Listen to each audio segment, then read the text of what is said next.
தில்ராஜ் 10 பெரிய ப்ரொடியூசர்ல அவர் ஒருத்தராக வர்றார். தொடர்ந்து படங்கள் நட்டமானதனுடைய விளைவு. சமீபத்தில் ராம் சரணை வச்சு கேம் சேஞ்சர் அந்த படம் வந்து அற்ற ஃபிளாப். அதனால அவருக்கு மிகப்பெரிய நஷ்டத்தை ஏற்படுத்தி 300 கோடி வாரிசுல வசூல்ன்றது அவரோட ப்ரொடக்ஷன்ல இருந்தா போட்டிருக்காங்க. விஜயோட சம்பளமே 40 கோடின்றது. கொடுத்த சம்பளத்தை அப்படியே சொல்ல மாட்டாங்க. 200 கோடி என்ன சொல்றாங்க, 200 கோடி தான் சம்பளம் கொடுக்குறாங்களா? அதுல எவ்வளவு பேக்கு எவ்வளவு செக்கு. சினிமாங்கிறது யாருக்குமே நிரந்தரமான வருமானம் இல்லை. அது ஒரு ஜாக்பாட் மாதிரி.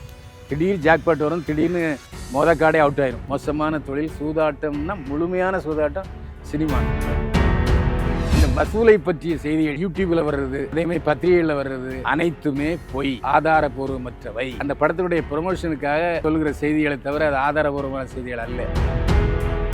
ஒரு படத்தினுடைய நியாயமான வசூல் 2 வாரம் கழித்து தான் தெரியும். முதல் நாள் இவ்வளவு வசூல், 2ஆம் நாள் இவ்வளவு வசூலுங்கெல்லாம் பொய். ஏன்னா தியேட்டர்ல மொத்த வருமானத்தையும் கணக்கு போட்டு போடுவாங்க. அதனால முதல் நாள் வசூல், 2ஆம் நாள் வசூல், 1000 கோடி வசூல், 2000 கோடி வசூலுங்கெல்லாம் ஹம்பக்.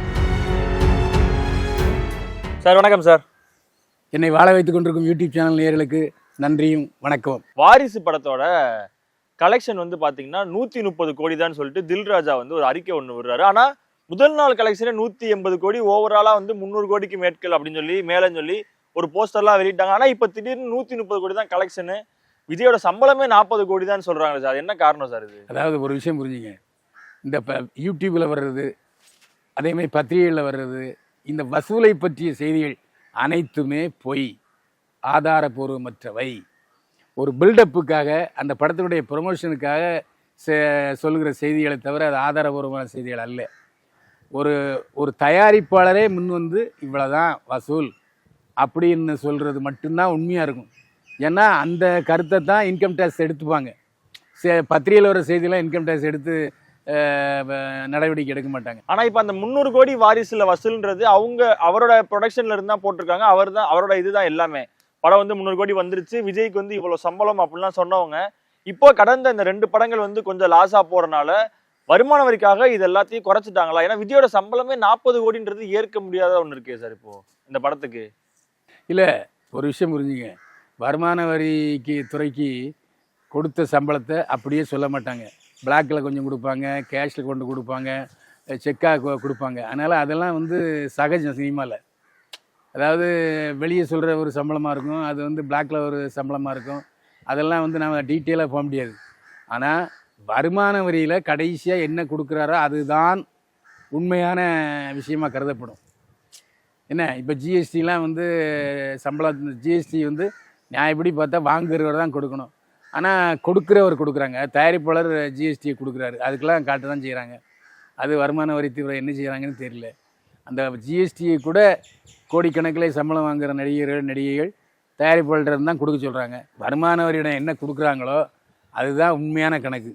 அந்த உண்மையான கணக்கு தயாரிப்பாளருக்கும் வருமான வரித்துறைக்கு தான் தெரியும். நமக்கு எப்படி தெரியும்? வாயில் வந்து நாம் பேச முடியாதுல்ல. சும்மா விளம்பரத்துக்காக அது இப்போது 200 கோடி என்ன சொல்கிறாங்க, 200 கோடி தான் சம்பளம் கொடுக்குறாங்களா, சம்பளம் வாங்குறாங்களா?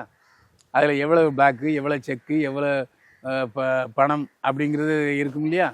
அதை நம்ம தெளிவாக சொல்ல முடியாது. சும்மா வெளியே பில்டப்புக்காக. சினிமா உலகமே ஒரு பில்டப்புங்க.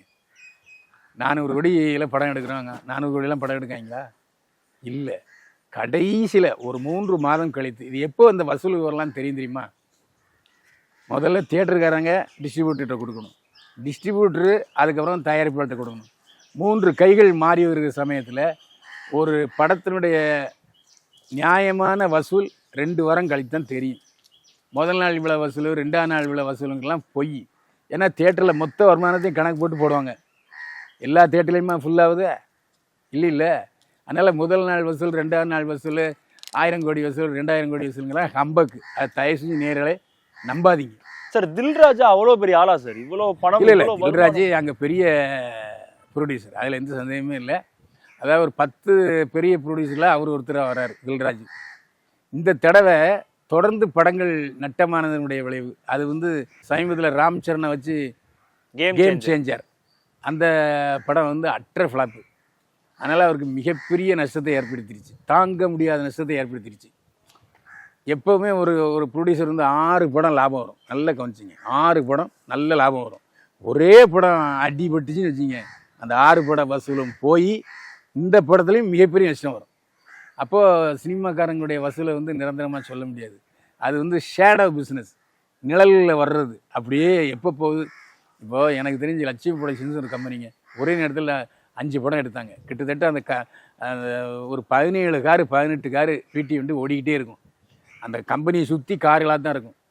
அதுக்கப்புறம் அதே படத்தினுடைய ப்ரொடியூசரில் முன்னில் ஒருத்தர் டாக்ஸியில் போனதை நான் பார்த்தேன், ஆட்டோவில் போனதை பார்த்தேன். இதுதான் சினிமா. சினிமாங்கிறது யாருக்குமே நிரந்தரமான வருமானம் இல்லை. அது ஒரு ஜாக்பாட் மாதிரி.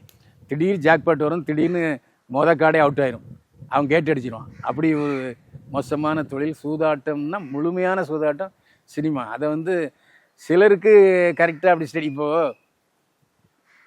இப்போ அதிகமான படங்கள் எடுத்த பாலாஜி, வாகினி, ஏவிஎம், ஜெமினி இவங்கெல்லாம் படம் எடுக்காங்களா? இல்லை. ஏன்னா இப்போ லாபம் வராது. இன்னும் ஜெமினிக்கு தெரிஞ்சு போச்சு, ஏவிஎம்முக்கு தெரிஞ்சு போச்சு, அதனால தான் படம் எடுக்கலை. ஆனால் அதையும் மீறி சிலருடைய லக்கு, அதிர்ஷ்டம், சில தயாரிப்பாளர்களை வெற்றி பட தயாரிப்பாளருக்கு பணம் வருது. அவர் சினிமா பின்புலம் உள்ள ஆளு தானா சார், இல்லை இப்போ புதுசாக உள்ள வந்த? இல்லை, தில்ராஜ் கிட்டத்தட்ட ஒரு 15 வருஷமாக சினிமா பின்புலம் உள்ள ஆள். டிஸ்ட்ரிபியூட்டராக இருந்து பெரிய பெரிய நடிகர்களை வச்சுலாம் படம் எடுத்திருக்காரு தில்ராஜ். ஏன்னா இப்போ இந்த கேம் சேஞ்சர் வந்து பிரம்மாண்டமா பாட்டுக்கு மட்டுமே 100 கோடி ரூபாய் செலவு பண்ணியிருக்காங்கன்னாங்க. ஆனால் படம் அந்த அளவுக்கு போகல. மொத்த கலெக்ஷனே வந்து ஒரு 150 கோடியோ 200 கோடிக்குள்ளதான் இருக்குன்ற மாதிரி சொன்னாங்க. அதுவுமே உண்மையா இல்லையான்றது நமக்கு தெரிய வரல. ஸோ இப்போ அதோட நஷ்டத்தை கழிக்கிறதுக்கு தான் இந்த மற்ற படங்களோட ஒரு வருமானத்தை ஃபுல்லாக குறைக்கிறாரா இப்போ? இல்லை, வருமான வரியில் என்ன சொல்லியிருக்காரோ அதை இப்போ சொல்ல வேண்டிய நிர்பந்தம் வந்திருக்கும். புரியுதா? அப்போ சொன்னது வேற, அப்போ ஒவ்வொரு இருக்கும்போது சொன்னது. இப்போ நிலைமை கீழே இறங்கி வந்துருச்சு. ஸோ இயல்பான வருமான வரிகிட்ட சொன்ன கணக்கை சொல்ல வேண்டிய கட்டாயத்தில் அவர் இருக்காரு, அதனால சொல்லியிருக்காரு. இப்போ இந்த இது மூலயமா அவருக்கு ஒரு பெரிய நஷ்டம் ஏற்படுங்களா சார்? இப்போ கேம் சேஞ்சர் 400 500 கோடி வரைக்கும் செலவு பண்ணியிருக்கேன்றாங்க. அதாங்க, கோபுரத்தில் இருந்தவன் திடீர்னு கீழே வந்துடுவான், அது சொல்ல முடியாது. சினிமாவில் எல்லோருக்குமே அதுதான். சினிமாவில் சம்பாதிச்ச பணத்தை சினிமாவிலே இழந்தவங்க கிட்டத்தட்ட 80% பேர் இருக்காங்க. இப்போ சங்கருக்கும் பாதிக்கல சார்? அடுத்து இந்தியன் 3 வரவருக்கு முன்னாடி இதுக்கான இழப்பீடுகள் ஏதாவது கேட்பாங்களா சார்? இப்போ அவர் சம்பளம் வாங்குற ஆள், அவருக்கு என்னங்க, அவருக்கு என்ன இனிமேல் படம் வராமல் போகலாம், சின்ன படங்களை அவர் தயாரிக்கலாம், மாற்று ஏற்பாடு செய்யலாம். அவருக்கு என்ன சோத்துக்கலாமல் அலைய போகிறாரு, அவர் ஜாலியாக தான் இருக்கார். எந்த சூழ்நிலையிலும் நடிகைகள், இயக்குநர்கள், டெக்னீஷியன்களுக்கு எந்த பாதிப்பும் வராது. அவங்க சட்டத்தை சதிக்க மாட்டாங்க. அன்லஸ் அவங்க வேறு தவறான வழியில் அந்த காசை செலவு பண்ணியிருந்தா மட்டும்தான் அப்படி இருக்கும். மற்றபடி தயாரிப்பால் தான் முழுக்க லாபத்துக்கும் நஷ்டத்துக்கும் பொறுப்பு. இப்போ சுந்தர் சிக்கு வந்து மதகஜராஜா லாபம்னு சொன்னால் அவர் மட்டும்தான் லாபம், நடிகருக்கு லாபம் இல்லை. ரெண்டையும் புரிஞ்சுங்க. எக்கச்சக்கமாக ஓடுனா அது தயாரிப்பாளருக்கு லாபம், நட்டம் அடைந்தால் அது தயாரிப்பாளருக்கு நஷ்டம். நான் அதிகமாக வசூல் கிடைச்ச படத்துக்கு நடிகர்களுக்கு அந்த சம்பளம் தான், அதுக்கு மேலே கிடையாது. இதை புரிஞ்சுங்க. அதனால் ஓஹோ என்று ஓடினால் தயாரிப்பாளருக்கு லாபம், நஷ்டம் அடைஞ்சால் தயாரிப்பாளருக்கு மட்டும் நஷ்டம், மற்றவங்களுக்கு நஷ்டம் கிடையாது. ஓகே சார், நன்றி சார், தேங்க்யூ சார். மீண்டும் சந்திப்போம். வாழ்க வளமுடன்.